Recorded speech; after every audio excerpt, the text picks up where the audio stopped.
morning. Welcome to this week's Compass Point. I'm sure many of you who are watching are familiar with the name E.B. White. You've probably read Charlotte's Web or Stuart Little, read them to your children. Maybe you've seen the movies with them. Wonderful books. You're probably not as familiar with his wife, Catherine. She was also an accomplished writer, and in fact, E.B. White met Catherine in New York City while she was a review editor at the New Yorker magazine. Gardening was her first love, and she wrote a regular column in the New Yorker called Onward and Upward in the Garden. It's actually the title of a book that was published after Catherine passed away. E.B. White wrote a really wonderful introduction to that book, Onward and Upward in the Garden. He introduces us to a woman who saw, even as that name of the column suggests, that gardening was kind of a struggle. It took determination, a strategy. There were obstacles to be overcome. You certainly get that sense when you read how E.B. White described his wife's approach to gardening, especially in the fall, when she would carefully plan out exactly how she wanted the spring bulbs to be located.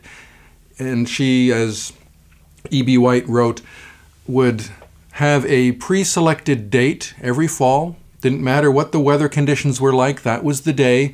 And the morning often turned out to be raw and overcast, with a searching wind off the water, an easterly that finds its way quickly into your bones. He said the bad weather did not deter Catherine. The hour had struck. The strategy of spring must be worked out according to plan. Armed with a diagram and a clipboard, Catherine would get into a shabby old raincoat, much too long for her, put on a little round wool hat, put on a pair of overshoes, and proceed to the director's chair. I love that description. It was just a simple folding canvas chair, but he calls it the director's chair. And there she would sit, hour after hour, in the wind and the weather. Can't you just picture that scene in your minds? I love the way E.B. White refers to it as the director's chair because it suggests that she's planning, she's implementing. Her previously designed strategy is going to be carried out no matter how harsh the conditions may be. Catherine was directing the storyline. She was in control. And then came the fall that would be Catherine's final fall. She was old and frail, and yet there she was, as in so many previous years, in all her weakness, in her director's chair for the last time. E.B. White puts it this way: there was something comical yet touching in her bedraggled appearance on this awesome occasion.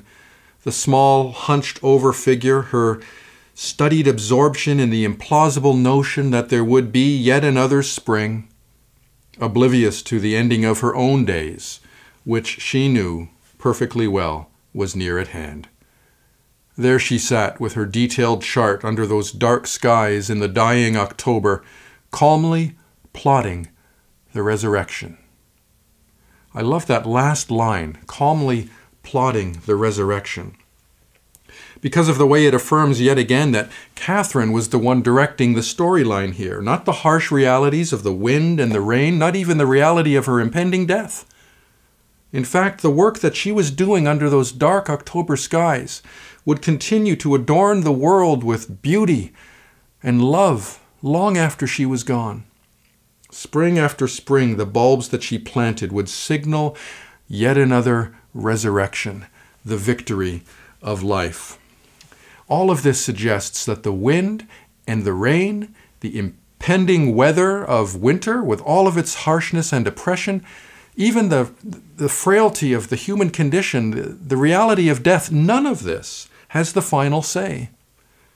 Each spring would celebrate the ultimate victory, the victory of love, of beauty, of life, which is what we see every spring, even now at this time of year, with the brilliance of tulips and daffodils. I can't think of a better illustration of what it means to live in this current pandemic with hope. And I'm not just talking about the triumph of the human spirit or the determination that we have as people who want to just carry on and defeat whatever obstacles may come our way. I'm talking about the ultimate victory of life, the reality of Christ's resurrection, plotted for us by His grace and power. This pandemic is difficult. It's taken a lot from us.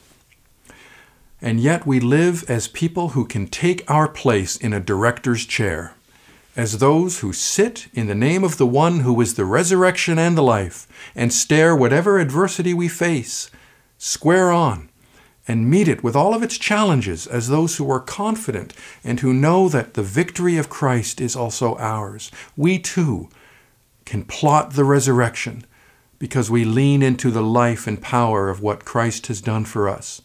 And so I hope this gives you some encouragement today.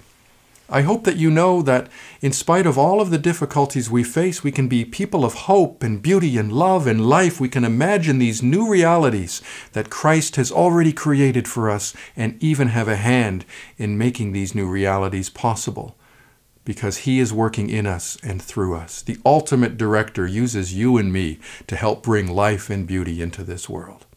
And so take your place in that director's chair as confident, faithful, hopeful Christians, and begin to imagine what new, beautiful realities may yet come, because God is with you and using even people like you and me to create new worlds. I hope this has given you some hope and encouragement today. I look forward to sharing more messages with you in the near future. I encourage you to share this message with others that you think may find it beneficial. In the meantime, be well and be blessed.